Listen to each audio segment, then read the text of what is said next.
Hello friends, education IAS के online platform में आप सभी का स्वागत है। आज की इस वीडियो में हम बात करने वाले हैं मध्य प्रदेश पटवारी परीक्षा का एनालिसिस। जैसा कि आप सभी जानते हैं कि आज 15 मार्च है और आज से पटवारी की computer based online exam start होने वाले हैं। तो आज 15 मार्च को कैसा रहा पेपर, टफ़ था या मॉडरेट था या इजी था, इस बारे में हम इस वीडियो में डिस्कस करेंगे और जानेंगे कि सारे टॉपिक्स में से किस लेवल के क्वेश्चंस पूछे जा रहे हैं। तो सभी विषयों का हम सटीक एनालिसिस यहाँ पर करने की कोशिश करेंगे। तो चलिए वीडियो को स्टार्ट करते हैं।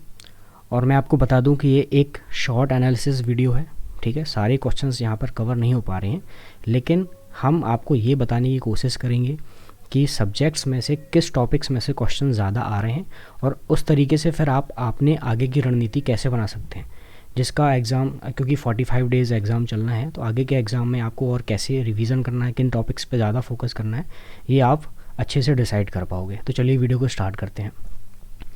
सबसे पहले हम बात करते हैं मैथ्स की।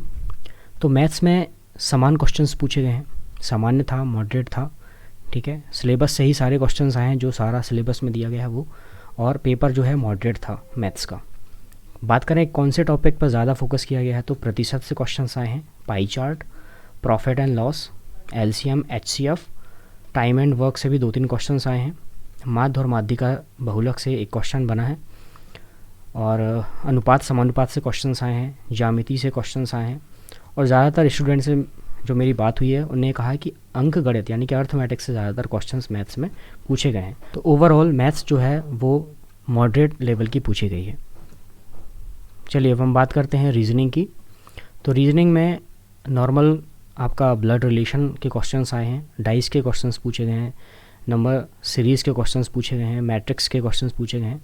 तो ये कुछ टॉपिक्स हैं जो पता चले हैं कि इनसे क्वेश्चंस ज़्यादा आए हैं। बाकी और भी टॉपिक से क्वेश्चंस पूछे गए हैं, पर बेसिकली आप इन पर भी ज़्यादा फोकस कर सकते हैं। क्योंकि रीजनिंग बहुत ही नॉर्मल क्वेश्चंस आ रहे हैं और बहुत ही नंबर गेनिंग ये सब्जेक्ट होता है।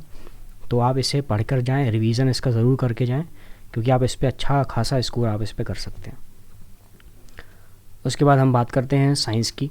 तो साइंस में जहाँ से क्वेश्चंस बने हैं वो टॉपिक हैं चुंबक, प्रकाश, दर्पण, तापमान, प्रोटीन से क्वेश्चंस आए हैं, शारीरिक संरचना से क्वेश्चंस आए हैं, प्रकाश संश्लेषण से क्वेश्चंस आए हैं, और फिज़िक्स में न्यूमेरिक क्वेश्चंस पूछे गए हैं, ठीक है। अब बात करें हम क्वेश्चंस की, तो यहाँ पर कुछ क्वेश्चंस जो हमें प्राप्त हुए हैं उससे हम बता सकते हैं कि शरीर का फ़ारेनहाइट में तापमान क्या होता है, इस तरीके के क्वेश्चंस पूछे गए हैं। नाखून जो है वो किस प्रोटीन का बना होता है, ये एक क्वेश्चन पूछा गया है। स्वपोषी से क्वेश्चंस बनाए गए हैं, और जैव अपघटनी से, विटामिन से क्वेश्चंस पूछे जा रहे हैं। तो साइंस भी आपकी मॉडरेट लेवल की है, आप इसे अच्छे से पढ़कर जाइए। ये भी आप अच्छे से इसको पढ़कर जाएंगे तो आप अच्छे खासे इसमें नंबर ला सकते हैं। चलिए आगे बात करते हैं कंप्यूटर की।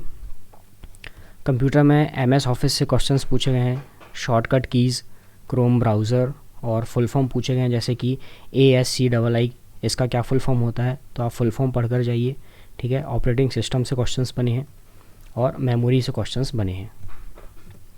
अब हम बात करते हैं MPGK, ठीक है। तो MPGK में क्वेश्चंस इस बार ज़्यादा पूछे गए हैं, कम से कम 10 से 15 क्वेश्चन, इसमें 10 से 15 क्वेश्चन पूछे जा रहे हैं।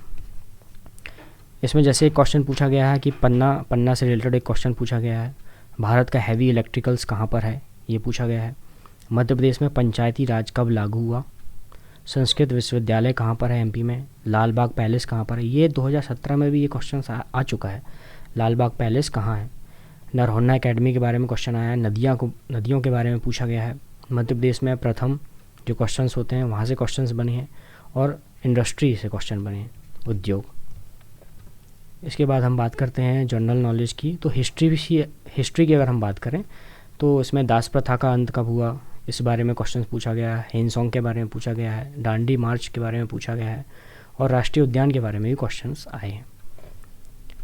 अब नेक्स्ट टॉपिक है हमारा इंग्लिश। तो इंग्लिश से वोकैब पूछी जा रही है। वोकैब में सिनोनिम्स, एंटोनिम्स पूछे गए हैं। लेवरेज का सिनोनिम्स पूछा है, स्प्राइटली का एंटोनिम पूछा गया है, ठीक है। इडियम और फ्रेज जो मुहावरे होते हैं उनसे क्वेश्चंस आए हैं, एडवर्ब से क्वेश्चंस आए हैं। तो ये इनको आप अच्छे से पढ़कर जाइएगा। उसके बाद हम मैनेजमेंट की बात करें तो मैनेजमेंट में हमें ज़्यादा उतना नॉलेज नहीं मिला है कि कैसे क्वेश्चंस आ रहे हैं। बाकी लेखांकन से क्वेश्चंस पूछे गए हैं, संगठन से क्वेश्चन पूछे गए हैं। और मैनेजमेंट जो है वो बच्चों के लिए अभी काफ़ी नया सब्जेक्ट है, तो लोग कह रहे हैं कि टफ़ क्वेश्चन आए हैं, ठीक है, इजी क्वेश्चन कुछ। तो क्या है कि जिनने पढ़ा है उनके लिए तो इजी है, और जिनने नहीं पढ़ा है मैनेजमेंट उनके लिए वो टफ़ है, ठीक है। तो आप इसको ऊपर आप इसको पढ़कर जाइए, रिवाइज़ करके जाइए, ठीक है, तो आपसे भी इसके क्वेश्चंस काफ़ी बन जाएंगे। अब हम बात करते हैं हिंदी की। तो हिंदी में विराम चिन्ह, योजक चिन्ह जो होते हैं वहाँ से क्वेश्चन पूछे गए हैं। उपसर्ग और प्रत्यय से क्वेश्चन आए हैं। शुद्ध वर्तनी से क्वेश्चन आए हैं। छंद से क्वेश्चन नहीं आए हैं इस बार। काफ़ी लोग बता रहे थे कि छंद से क्वेश्चन नहीं बने हैं, लेकिन ऐसा नहीं है कि छंद से क्वेश्चन ही नहीं आएंगे, क्योंकि 45 डेज़ आपके एग्ज़ाम चलने हैं। तो इसमें आपका ये तय है कि सारे टॉपिक्स के आपके क्वेश्चंस कवर हो जाएंगे। बाकी अगर पेपर के लेवल की बात है तो पेपर मॉडरेट भी आ रहा है, कभी टफ़ हो सकता है, तो वो नॉर्मलाइजेशन में सारी चीज़ें एडजस्ट हो जाती है। रस से क्वेश्चंस बने हैं हिंदी में, ठीक है। तो आज की वीडियो में बस इतना ही। ऐसी ही वीडियोस को देखने के लिए हमारे चैनल को ज़रूर सब्सक्राइब करें। Thank you.